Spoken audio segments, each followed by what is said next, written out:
Bir kız çocuğun varsa evin bahar bahçe. Bir kız çocuğun varsa huzur vardır evinde. Bir kız çocuğun varsa ümidin vardır. Bir kız çocuğun varsa dünyan vardır. Kız evlat evin gülüdür.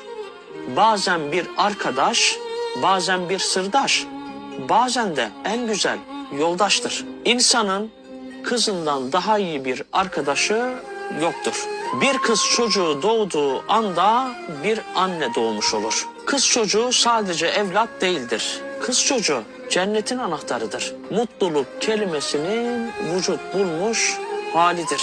Bir babanın benim biricik kızım demesi tüm aşk sözlerini ezer geçer. Velhasılı kelam dünya bir yana, kız çocuğu bir yana. Kızım diye yazılır, meleğim diye okunur.